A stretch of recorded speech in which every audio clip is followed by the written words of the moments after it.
In school, like you do a project, it's 3 weeks long, and then you're done and you never think about that project ever again. Now you're doing just this one thing, and that's actually all you're ever going to think about. You can't hide from issues because they will come back. When you go through this life, it's a world that's ever trying to change you. Imagine what you could accomplish if you weren't afraid to fail. But I would say focus on progress, not perfection. You don't need to know every step of the way of how you're going to get there. You're going to get there. Now that's a success story.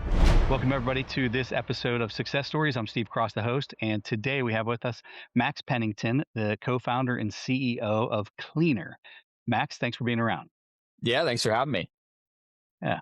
Well, I want to jump right into the story where we start everyone out. You've probably heard it before if you've listened to some episodes, but when you think about your success journey and your career arc of, kind of where you've been through and also kind of where you want to get to, where does that success story begin for you and how does it start out? It really started for me when I found out that laundry was the largest source of microplastics pollution. I was in an internship and heard that and kind of had the same reaction that it looked like you just did. Like, could that really be true? And came back up to campus. I was working in Cincinnati. I studied at Case Western in chemical engineering. And I went up to two of my friends, now the co-founders of CLEANR, and said, hey, I heard laundry is supposed to be the largest source of microplastics pollution into the world. And we just all looked at each other like, really? And we took a cup and cut the end of it off and ran a load of laundry through it and saw everything that came out of it and said, oh, wow, this really is a problem. And I think that was the moment that got us started. At the time, we thought like, we can just solve this and it's going to be easy. And we weren't thinking like it was going to be a company. But pretty quickly realized it was not that easy to solve, and also that it did need to be a company. So that was our fun start. Yeah. When in that decision-making process or in the timeline there, did it stop being casual and started being real for you guys? So I think we pretty quickly realized, so in order to filter microplastics from your laundry wastewater, you have to filter everything that goes through your washing machine. And, all that stuff that's on your clothes. You've got hair, you've got sand, you've got grease, you've got lint, and then you have microplastics. You're trying to filter it down to 50 micron, which is like the diameter of a human hair. So if you use the existing forms of technology, they block up pretty quickly, so they don't work. And we ended up actually having to turn to nature. So we looked at like how manta rays and basking sharks filter, and we invented what we now have the patent on, which is the Vortex Technology, which takes inspiration from those animals to actually provide the power for our filter. I think when we had the early concepts of that and we realized that it looked novel and we had some intellectual property that we had built, that was when we realized like, okay, we've actually solved a big problem with something that's defensible. And we believe it has a lot of other applications because filtration's kind of always been done the same way, where we think it's the next generation of filtration. And our vision as a company is to solve microplastics that are leaving your home and going out into the environment, but also coming back into your home. So we're applying the technology to a lot of different verticals now, but I think that was the moment when we actually invented the technology and we saw, oh, wow, this is a differentiated approach that allowed us to filter out the microplastics from laundry. Put it in perspective for me. What kind of timeline are we looking at here? How long have you guys had the patent? When did you form the company? Just for context. We started working while we were in undergrad in 2021, formalized into a company in 2022. So we'd already sort of come up with some of the concepts by then. And then we didn't get the grant on the patent. We filed all the stuff, but we didn't get the actual grant from the U.S. Patent Office until June of 25. Is that normal timeline on a turnaround for them? Yeah. It just takes forever. You go months without hearing anything. And then it just takes a really long time. And then, we filed global patents. So even, some of that you're still working through, and you have other patent, applications that are in the background as you keep, filing, because you come up with new things that you want to apply it into. So that was a big learning for us. But along that same timeline as we were waiting for the patent, I think more and more microplastic awareness has grown, because in 2021, when we started, like, I don't think anybody even knew what a microplastic was. Nowadays, it seems like a lot of people have heard of microplastics, and that they've been found in our brain and found in our blood. And it's something that, you don't want to be in your body, but it is, and it's really pervasive. So to see the awareness growth while we've been coming to market has been really helpful. Yeah. Yeah, I can imagine. Are you guys bootstrapping? Did you guys take on investors, PE, anything? Yeah, so we've raised really all friends and family and angel investments to date.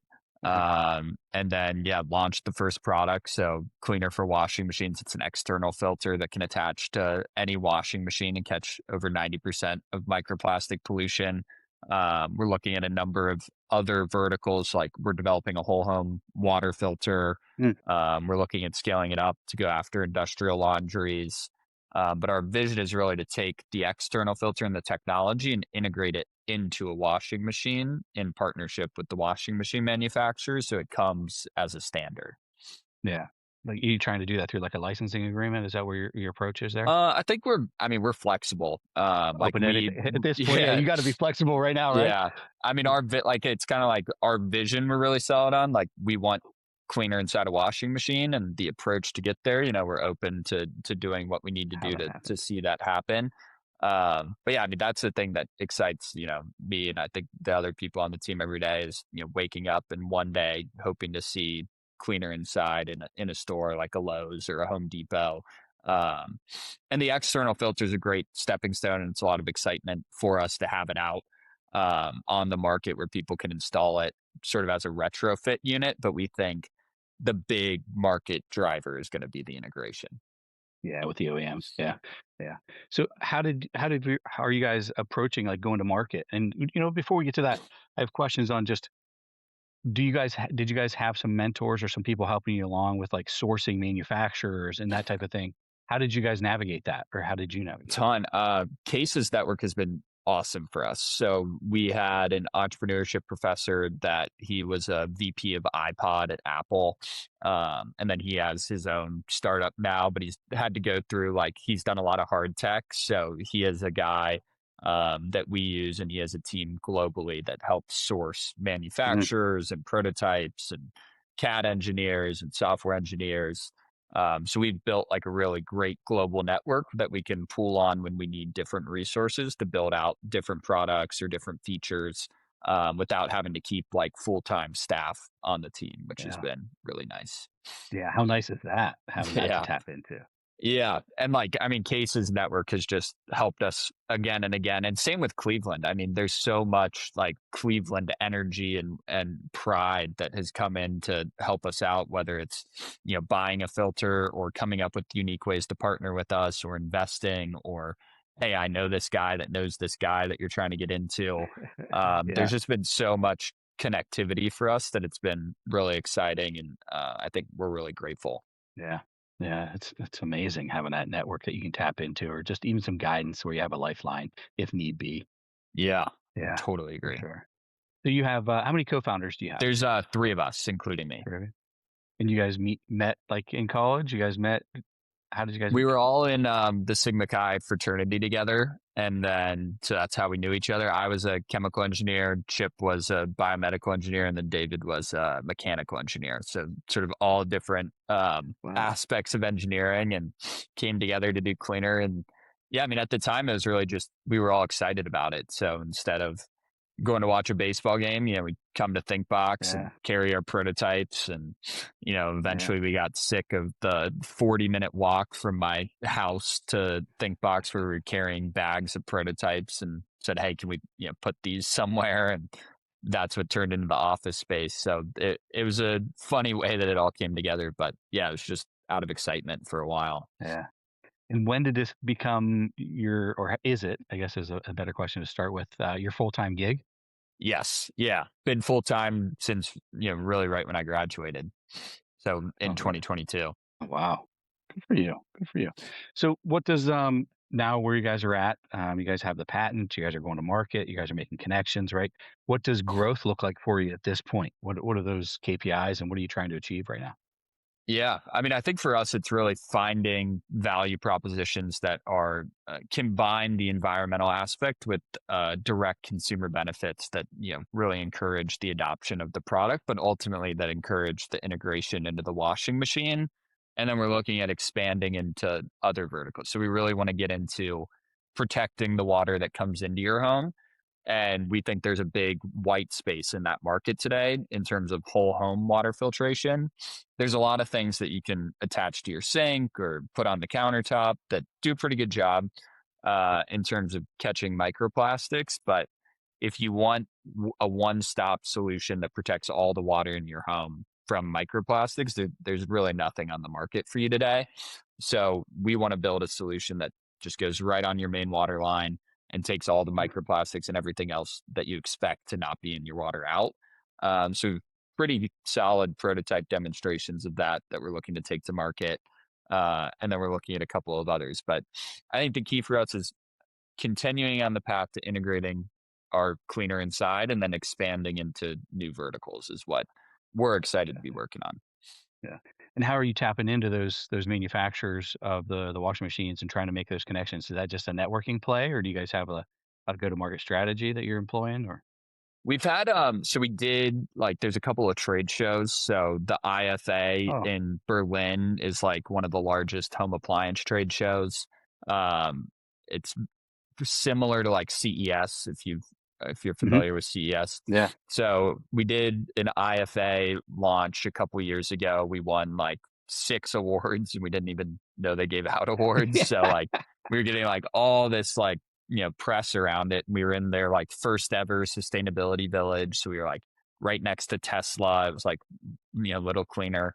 Um, no so big that deal. gave us that gave us like great connectivity. And at that time, there's a lot of legislation that's pending. At that time, there was a bill that was passed in France that was going to require microplastic filters to be installed in washing machines by 2025. So that was like really an accelerator at the time for the Mm, OEMs to go after this market. So that's how we've really gotten like the connections. We also did CES this year, and we got a innovation award in home appliances in yeah. 2026 for the external filter. So I think winning awards helps with the connections, and then there's a lot of like just investors that have connections into different OEMs. So we've pulled on a lot of different cards to get connectivity really around the world with the OEMs.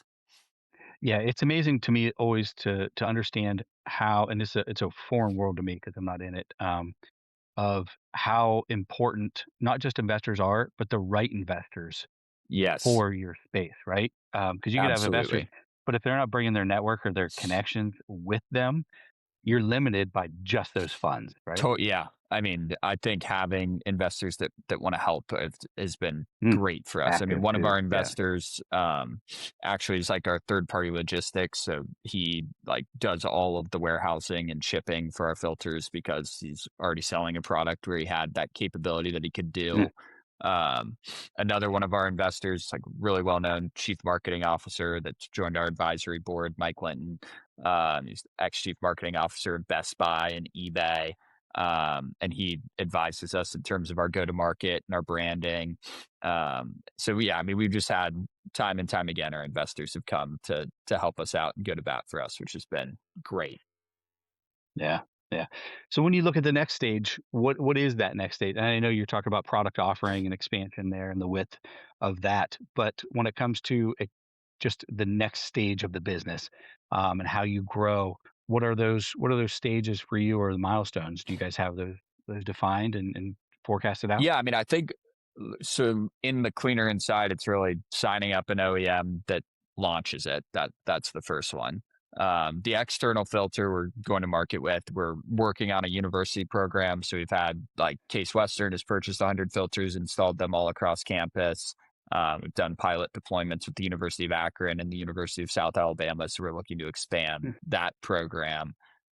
There's a big alliance for the sustainability in higher education called ASHE, where we're trying to get the universities basically extra credit points on their like stars ranking, which is basically like LEED for a building, but for a university. And then every university seems to use the filters to advance their research, which is an exciting sort of like ties Mm, CLEANR into what the microplastics research that's happening. So one of them yeah. is using actual microplastics collected from the filters on campus as part of their, grant application and research. So we're really excited to help advance the research and the understanding of what microplastics are. For And then the sure. big one for us is we want to protect your own health. We think everybody has the right to not have to ingest microplastics, and there's not a lot of technology that's out there in order to help you do that. So we're excited to launch a couple products that do help you do that. Yeah. Yeah. That's exciting. The one of the most, it's probably not the most profitable type of channel, but the research being embedded in microplastics research just proves that you're an authority, right? And it validates the product, right? Yeah, I mean that's why we love that type of Yeah. campaign. And then it's also like it's a great testing ground because the university dorms, like the laundry facilities, like if our filter can handle, 100, College. filters on college campus, like we could do your washing machine. Yeah.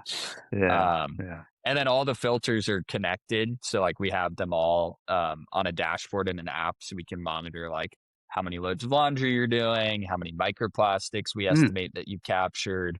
And then we've tried to like wow. gamify it to get people talking about it. So we actually just had a partner that came in. They're doing like a B2B program, like where their business is going to offer filters to their employees as an employee perk. And they did like a little pilot of it.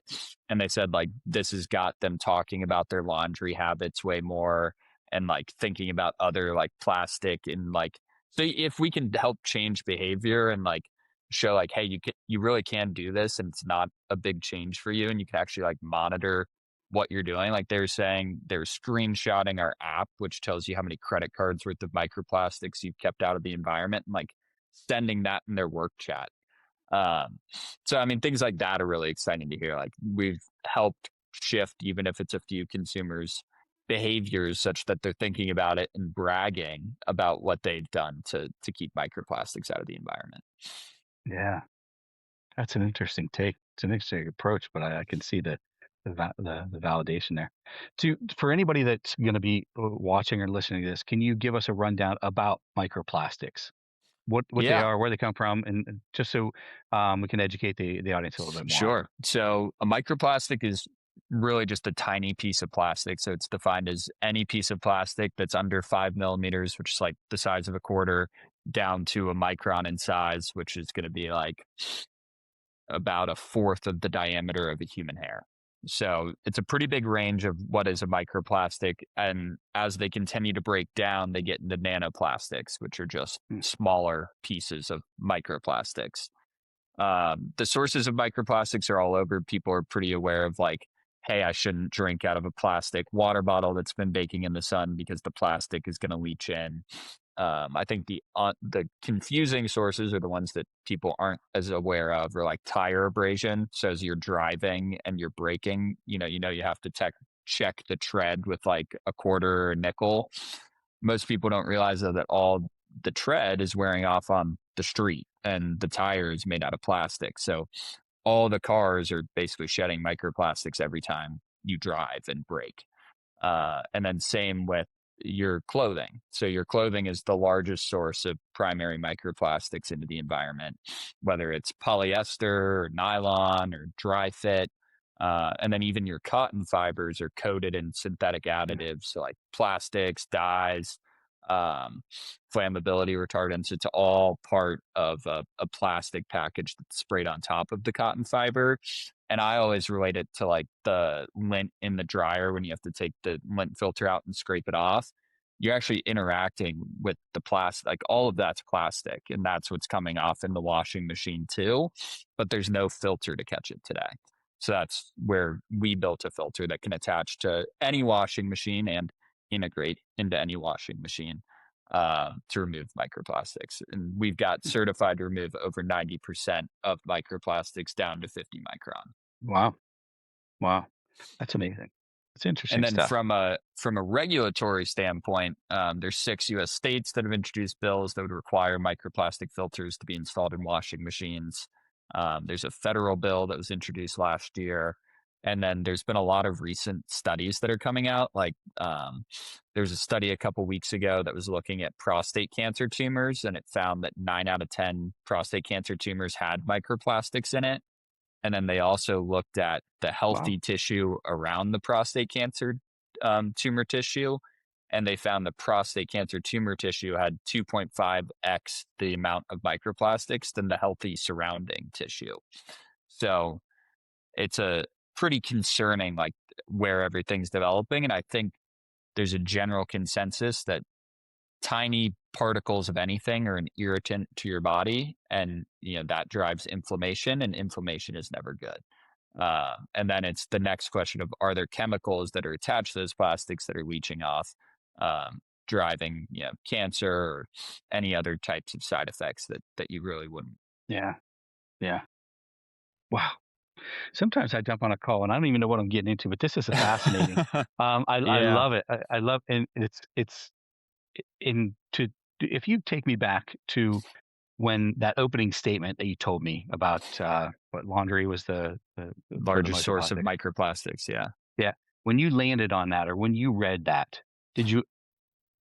how far of a leap is it to where you're currently at? Was that your leap of like, hey, how can we fix this? Or, hey, we're going to come up with something? Was it like that instantaneous, or was there like an evolution of thought that got you there? I think it was an evolution of thought. I mean, I think the deeper, like the more we peeled back the onion on that problem, like the more we realized what we needed to build to make it like not only a solution, but a solution that OEMs and that people want. And that they will use. And then, you add in the legislation and the consumer experience and the filtration capability and the cost profile, and like having to like merge all of that together into a product that we could build that other people could use. That took a lot. Like I remember, we were sending prototypes out to the washing machine manufacturers, and our original plan was like, let's just license the technology to help meet the legislation. And, we were asked, like, could you build this into an external product so that we could test it on the market before we have to, integrate it into the washing machine? So we ended up building the external unit, and, that's what we brought to market. But it's been a morph of like, what is our plan and what's our ideal? But we've built a team that's now really good at going from idea all the way into mass production. We've built a digital capability on top of it.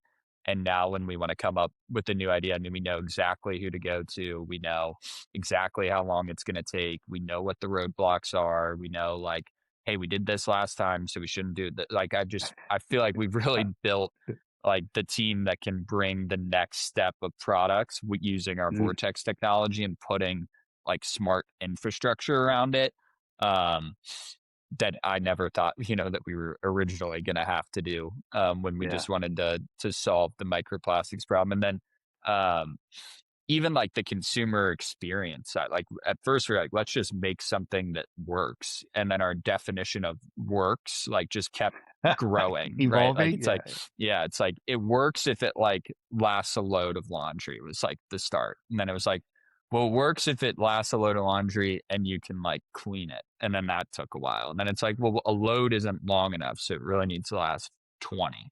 And like we just kept going, and the works definition grew until we finally said, okay, we got to launch this and come to market, because works for us now is really like, it's got to be inside the washing machine and, ready to use and buy. But we wanted to launch what was available, which is the external filter.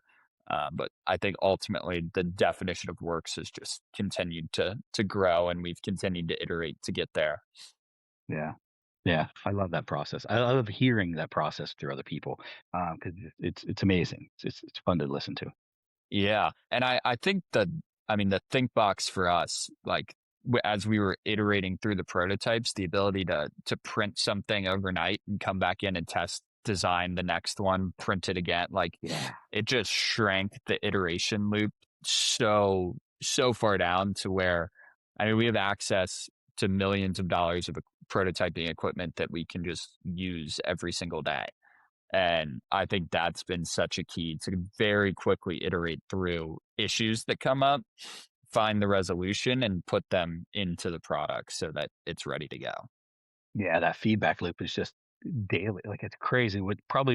Let's if you were to imagine, how would that have looked 10 years ago, 30 years ago? So if you wanted to iterate on like waterproof prototypes before 3D printing, really before like laser 3D printing, you would have to individually injection mold your prototypes, Mm, which yeah. from a cost standpoint, you're looking at like $10,000 per tool. And then, it takes a while to tool it up. So you're looking at a couple weeks to tool it, probably a week to get it up. Yeah, I mean, Even multiple just the orders of mold itself. magnitude. Yeah. Yeah. And then getting somebody to run it for you. Yeah. Yeah. Yeah. And that's something you can't even do on site. So then you got to add in Yeah. shipping and, it's probably going to be wrong to start with. Like, Yeah, right. so, Yeah. Yeah. That's crazy. It's crazy that yeah. additive manufacturing and 3D printing. I mean, even just what's going to our watching a world. 3D printer like go is a lot of fun. Like, and now our office space is in the front. And we have printers in the back, and like we put cameras in so we can watch the 3D printers because we don't want to walk into the back to look how they're doing. And you can see if it like has failed so that you don't like lose a whole night. Yeah. Because that was another, like we got mad about losing a day. It's like we wanted this to be printed this morning, but the print failed. Well, now we have a camera, so we just watch if it fails or not. We're not surprised when we come in. But I mean, that's like the time versus, okay, we have 6 weeks until we get the next part because that's how long it takes to injection mold it. It's just a totally different game now. And for your mass production, you guys are using 3D printers still? No, injection No, molding you for guys for moved mass to that. You production. just use Yeah. it for prototyping. Gotcha. Yep. Yeah. Yep. Yep. All right. When you mentioned it earlier, some things now that you have you build a framework, you build a system that can handle and help you work through these. What are some things that you learned along the way that you might not have known at the beginning that first time through? I think pulling on the experts in your network before you think you need to, because they can help you identify a problem that, you weren't looking at that bites you like 6 months out that you could have just resolved right away. So finding, your like, hey, if we have a seal that we're designing, even if we think we know how to design it, let's go talk to, our connection that designs seals every single day and see if there's something that we're missing so that 3 months from now, we don't have oh yeah, like we could have resolved that fast. So having the expertise and pulling on it before you need to, I think is really important. Um, and then just the understanding that time is money. So if you can spend a little bit more money but buy more time, that's a really good thing to do. Like, we'll sometimes still have to buy prototypes because we want them to be printed better, like from a print farm, and buying 2 or 3 so that we don't have one break is, yes, more expensive, but it's less expensive than having something break and having to go back through the process and losing a week. Um, so I think that mindset too kind of applied across all the timelines and work plans that we look at of how do we de-risk losing time, even if it requires spending money, because you lose more money by losing large amounts of time. Yeah. Yeah, you can always earn that money back and fill that back up at the time. It's a one-way Yeah. metric. Yeah. And I mean, I did not have, because I mean, in school, like you do a project, it's 3 weeks long, and then you're done and you never think about that project ever again. And to come into like, okay, now you're doing just this one thing, and that's actually all you're ever going to think about. And, you just like, you can't hide from issues because they will come back.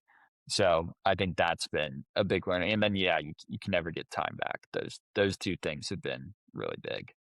Yeah. If you could share a story with me of a lesson learned the hard way. Nobody likes talking about their failures, but I've never met somebody that was successful that didn't have some stumbling blocks along the way. What's something that you can share with our audience where they can be like, and they can like, commiserate, or they can learn from that with Yeah. you. So as we were sending these prototypes out to the OEMs to try to ultimately start the tooling, we thought we had kind of tested everything. We knew that there was going to be hair that went through the filter, and we knew pet hair would go through the filter. We were testing with it, but we didn't look at all the different pets that are out there. So there ended up being this specific type of pet hair that one of the OEMs tested with that just broke everything in our field. I mean, it was like we had a sensor that it would just never work with this type of pet hair because it all like lodged in it and like cramped up, and our pump broke and our check valves broke. And we were like right about to get started on tooling. So then we went through like the fastest 2-month sprint that I think we've ever done, where it's like we needed so much pet hair. And then it's like, well, where do we even get this? So we were like, where do you start with that? yeah. It's like you need a gram of pet hair like per test, basically. It's like, and you look at that, it's like a handful of pet hair for every test. And we wanted to be, I mean, we were running 100 of those a day. So it was like, Wow. where are we going to get all this pet hair? So I was calling groomers like, hey, can you save your hair? And like, I'll come pick it up. And like, I know that's probably weird. Nobody's ever asked you for that, but it would be really helpful.